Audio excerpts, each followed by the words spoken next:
کیا فکر تھی؟ اللہ اکبر. کہا کیا ہوا؟ کہا جو حضور صلی اللہ علیہ وسلم کے سامنے جو ہماری حالت ہوتی ہے گھر میں نہیں ہوتی ہے، یہ تو نفاق ہے. اور ابوبکر نے فرمایا مجھے بھی ایسے ہی ہوتا. اب وہ بھی رونے لگے، دونوں رونے لگے. فوراً حضور صلی اللہ علیہ وسلم کے پاس چلے گئے اور اپنا حال بیان کیا. فرمایا یا حنظلہ ساعۃ ساعۃ، جو میرے پاس یعنی حضور صلی اللہ علیہ وسلم کے سامنے جو آپ لوگوں کی جو کیفیت ہوتی ہے، اگر باہر بھی وہی کیفیت رہے گی تو دن میں فرشتے مسافہ کرنے آئیں گے، وہ وہاں نہیں رہے گی. صحابہ نے کہا ہم نے حضور صلی اللہ علیہ وسلم کو جب قبر مبارک میں ڈھالا، ابھی مٹی ہمارے ہاتھوں میں لگی تھی کہ ہم نے اپنے اندر حال کو متغیر پایا، اس میں تبدیلی پائی. ابھی حضور صلی اللہ علیہ وسلم نقل نہیں کر گئے کہ صحابہ میں جو کیفیت تھی فوراً وہ اس میں تبدیلی آ گئی. اس لیے جو صحبت ہے اس کا کوئی متبادل نہیں ہے. صحبت اولیاء، صحبت صلحاء، صالحین کی صحبت، اس کا کوئی متبادل نہیں ہے. صحابہ بھی اسی لیے کہتے کہ وہ اس صحبت میں رہے. اور پھر اس کے بعد ہر زمانے میں جو ہے صالحین من النبیین و صدیقین و شہداء و صالحین، صالحین ہر زمانے میں رہیں گے. اور صالحین سے یہ دنیا کبھی خالی نہیں رہے گی. اور صالحین کی صحبت جو اس میں ملتا ہے اور نہیں ملتا. تو غرض یہ کہ کیا فرمایا؟ آقا کو ڈھونڈو قرآن کے پاروں میں. آقا کو ڈھونڈو قرآن کے پاروں میں. اب کیا کرنا ہے؟ اب کیا کرنا ہے؟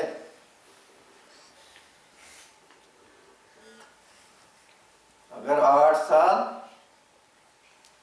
ہفتوں بھی پڑھا، ہشتوں بھی پڑھا اور قرآن سمجھا نہیں، مدرسوں میں بیٹھے ذرا بھائی اضربو پڑھانے، قرآن سمجھا نہیں، قرآن کے ساتھ وہ لگاؤ نہیں، تو معلوم ہو جائے گا کہ قرآن سرایت کیا ہوا ہے یا نہیں کیا ہوا ہے جب اس قرآن کا پرتو اس کی زندگی میں، اس کے اخلاق میں، اس کے اوصاف میں، اس کے افعال میں نمایاں ہوگا. اس کے قلب کی کیفیت میں وہ صفتیں ہوں گی جو قرآن کی صفتیں ہیں.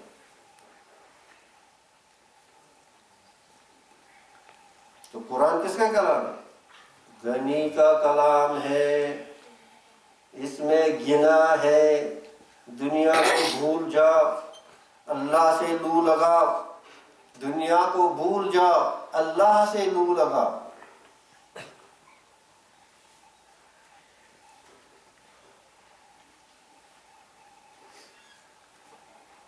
اور یہی بنیادی روح ہے ایاک نعبد، جس کے بارے میں کچھ عرض کیا جا رہا ہے کچھ مجلسوں میں. ایاک، اے اللہ بس اور بس ہم صرف تیری عبادت کرتے ہیں. لیکن فوراً سمجھ جاتا ہے کہ یہ اللہ یعنی ما عبدناک حق کا عبادت، ما عبدناک، اے اللہ جس طرح تیری عبادت کا حق ہے مجھ سے ادا نہیں ہو. ما عرفناک حق معرفت، جس طرح تیری معرفت ہونی چاہیے ویسی معرفت مجھ سے نہیں. ما ذکرناک حق ذکر کا، جیسا تیرا ذکر کرنا ہے، تجھے یاد کرنا ہے. اللہ نے فرمایا تھا اقیم الصلاۃ لذکری، اقیم الصلاۃ، ارے نماز کو میری یاد کے لیے قائم کرو. ہم کو نماز میں بھی خدا یاد نہیں. نماز میں چچائے کہ غیر نماز میں، نماز میں خدا یاد نہیں. ہر قسم کی چیزیں یاد ہوتی. اس لیے حضور صلی اللہ علیہ وسلم نے سمجھایا، دیکھو صبح و شام میں لا حول ولا قوت الا باللہ پڑھا کرو. کیا پڑھا کرو؟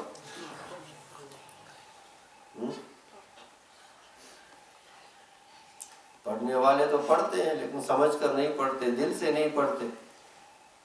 لا حول ولا قوت الا باللہ. کوئی نیکی نہیں کر سکتا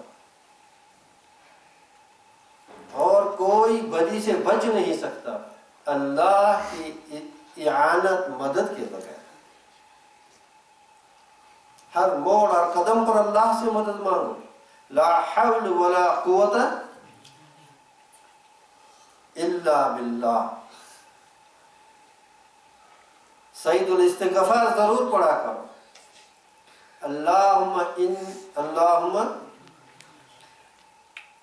انت ربی، اللہم انت ربی لا الہ الا انت خلقتنی. اے اللہ تو میرا رب ہے، تو نے مجھے پیدا کیا. انت وانا عبدک، میں تو ایک عاجز محتاج کمزور تیرا بندہ.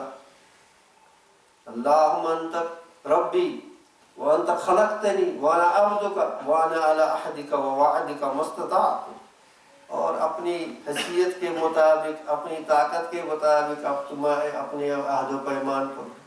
ابوء لک بنعمتک علی وابوء بذنبی فاغفر لی فانہ لا یغفر الذنوب الا انت. تو عبادت کا جب سمجھ گیا کہ عبادت کے لائق صرف اللہ ہے اور سمجھ گیا کہ میری طاقت میں نہیں، تو فوراً ایاک نعبد کے بعد کیا کہا؟ ایاک نستعین. اللہ تو ہی میری مدد فرما. میری طاقت میں یہ نہیں ہے، میں شیطان کے آگے بھی کمزور، نفس کے آگے بھی کمزور اور دنیا کی ان حادثات کے آگے بھی کمزور. تو میری استعانت کر، میری اعانت کرے مولا کریم. مجھے عبادت کرنا سکھا دے، مجھے بندگی سکھا دے. ہمیشہ مجھے بندگی بندہ ہی رہ کر بندہ ہی کی حیثیت سے اس دنیا میں تو رکھ، کیونکہ بندگی سب سے بڑا اعزاز ہے. بندگی سب سے بڑا اعزاز ہے.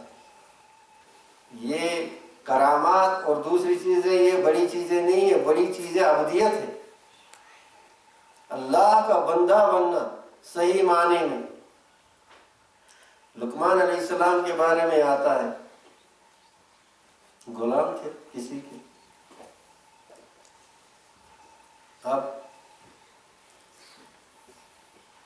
کسی نے خریدا تو مالک نے کہا اچھا بتاؤ کیا کھاؤ گی؟ کہا حضرت جو آقا کی مرضی. اچھا کہاں سوؤ گی؟ جی جو آقا کی مرضی.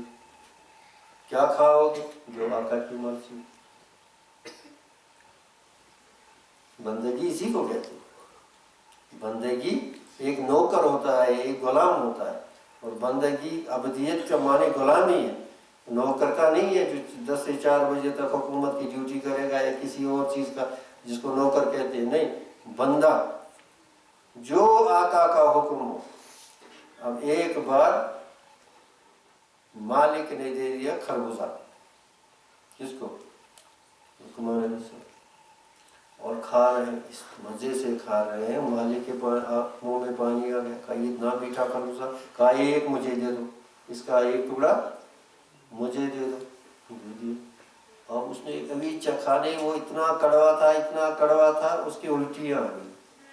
کہا یہ لقمان تو یہ کیسے کھاتا؟ کہا جس مالک نے روز روز میٹھا کھلایا ہو، ایک بار کھٹا کھلائے تو کیا شکوہ کرنا چاہیے؟ جس مالک نے روز روز نعمتیں کھلائی ہوں تو ایک بار اگر کڑوا دیا تو کیا اس کو نہیں کھانا چاہیے؟ ابھی تھوڑی سی تکلیف پہنچی اللہ کی طرف سے تو بس شکو و شکایت. یہ ایمان کے لیے سم قاتل. شکو و شکایت ایمان کے لیے کیا ہے؟ زہر قاتل. میرے ساتھ یہ کیا، اس کو یہ دیا مجھے نہیں دیا، اس کو یہ کیا، اس کو یہ کیا، اس کو یہ کیا، مجھے یہ نہیں دیا. یہ خدائی میں دخل ہے، یہ بندگی نہیں. بندے کا کام بندگی کرنا ہے.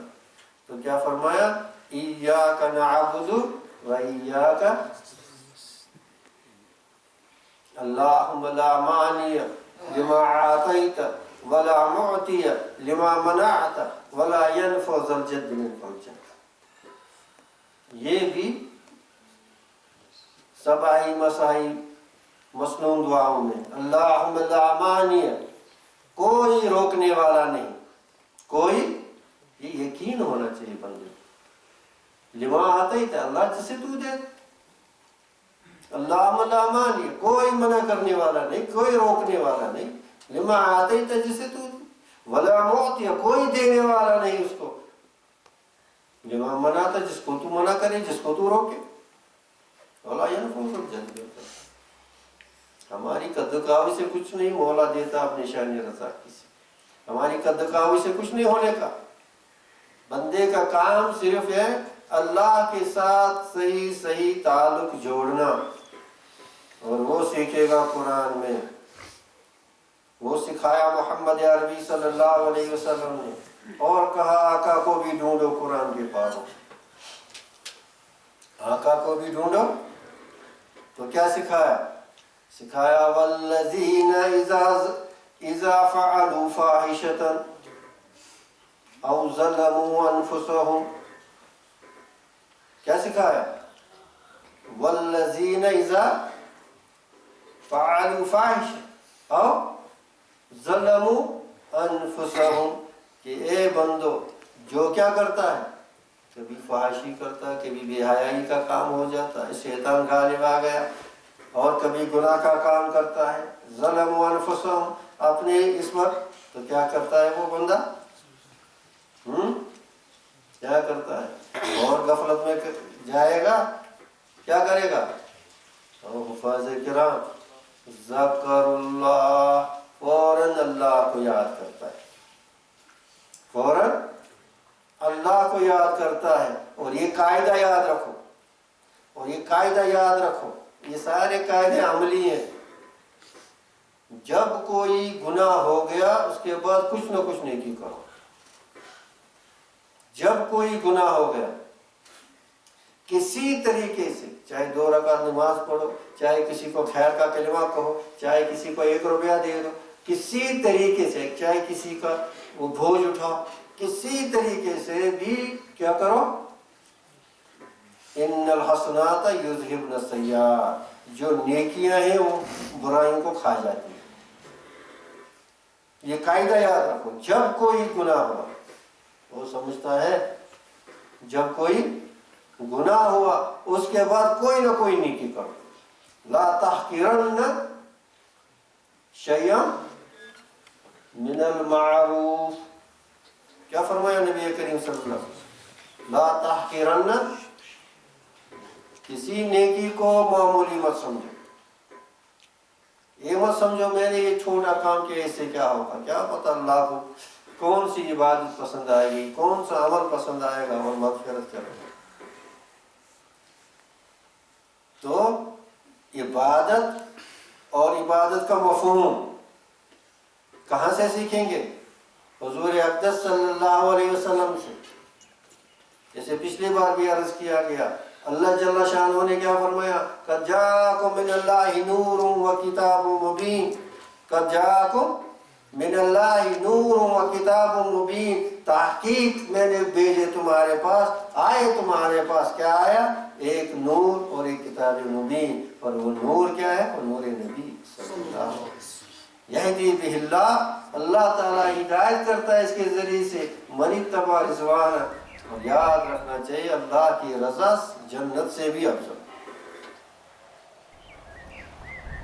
من اتبع رضوانہ سبل السلام، اللہ تعالیٰ اس کے لیے سلامتی کے راستے کھول دیتا ہے، اس کو سلامتی کے راستے دکھا دیتا ہے، وَيَهْدِيهِمْ إِلَىٰ صِرَاطٍ مُسْتَقِيمٍ، اللہ جل شانہ اس کو صراط مستقیم دکھاتا ہے۔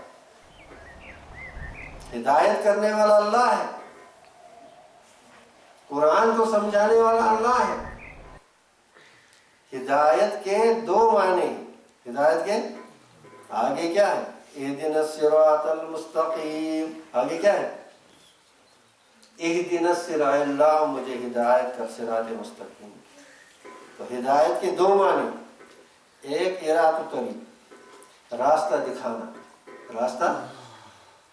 اب قرآن ہدی للناس، سارے لوگوں کے لیے ہدایت، لیکن سارے لوگ تو قرآن پر چلتے ہیں۔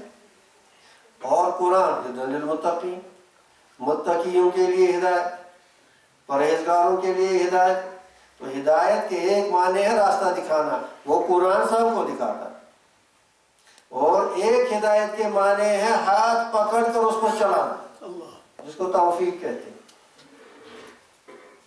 ایک ہدایت ہے ہاتھ پکڑ کر، ایک کو کہیں گے بھائی وہ ادھر سے راستہ ہے، اشارے سے کہہ دیا، ایک کو پکڑ کر وہاں تک پہنچا دیا۔ ہدایت کے بھی بڑے درجات ہیں، عوام کے لیے ایک ہدایت کا درجہ، خواص کے لیے ایک ہدایت کا درجہ، اور اخص کے لیے ہدایت کا ایک درجہ۔ اور ہر چیز کی ایک بدایت ہوتی ہے، ایک نہایت ہوتی ہے، ہر چیز کی بدایت، اور جلدی جلدی پڑھ، ابتدا، نہایت، انتہا۔ ہر چیز کی ایک ابتدا ہوتی ہے اور ایک انتہا ہوتی ہے۔ تو یہ جو ہدایت کے درجے ہیں، ان کی بھی ایک ابتدا ہے اور ایک انتہا ہے، اور آخری درجہ تو بے انتہا ہے۔ ورنہ نبی کریم صلی اللہ علیہ وسلم کیوں پڑھتے ہیں اہدنا الصراط المستقیم؟ ان کو کیا پڑھنے کی ضرورت؟ کیا فرمایا؟ ان لیغان علی قلبی،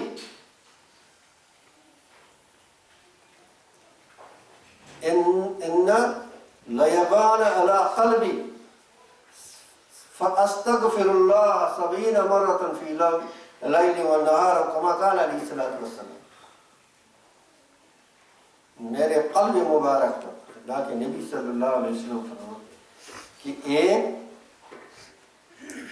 گین ایک ہوتا ہے این، اور ایک ہوتا ہے گین۔ این اور گین میں کیا فرق ہو؟ این اور گین میں کیا فرق جی؟ چل معلوم نہیں ہے؟ نقطہ ہوتا ہے، نقطے کا فرق ہے۔ تو فرمایا میرے قلب مبارک پر ایک گین ہوتا، اور میں دن بھر 70 مرتبہ اللہ سے استغفار کرتا ہوں، 70 مرتبہ۔ تو یہ تو الگ بحث ہے۔ علماء کرام نے فرمایا حضور صلی اللہ علیہ وسلم کا درجہ برابر بلند ہوتا رہا۔ جمود جو ہے، یہ جمود سمجھتے ہو؟ ایک جگہ پر جامد رہنا، یہ مومن کی شان نہیں ہے۔ ایک جگہ پر جامد رہنا، ساکن رہنا، ٹھہرے رہنا، مومن کی کیا شان ہے؟ مومن کی کیا شان ہے؟ اس پر پرتو ہوتا ہے، کل یوم ہوا فی شان۔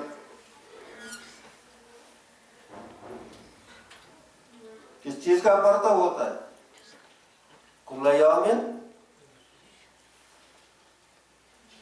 کیا ترجمہ ہے؟ کل یوم ہوا فی شان، ہر آن نئی شان۔ اللہ جل شانہ کی ہر آن نئی شان، مومن کی بھی ہر آن نئی شان۔ اللہ جل شانہ کی ہر آن نئی شان، مومن کی بھی ہر آن نئی شان۔ اور جنت میں بھی یہی ہوگا، خوب سمجھو، جنت کی کوئی انتہا نہیں ہے، اور جنت میں بھی برابر مومن کی شان ہر آن نئی شان۔ ورنہ جنت میں مومن بور ہو جائے گا اگر ایسا نہیں، اگر وہاں بھی جمود ہوگا۔ اگر کوئی روز روز گشتابہ کھائے گا، وہ اگلے دن کہے گا ہاں کدھر ہے۔ ایک ہی نعمت اگر روز کھائی تو مزہ لے گا نہیں، وہاں دیدار الہی میں ہوگا، اور دیدار الہی کی تجلیت کے انتہا میں۔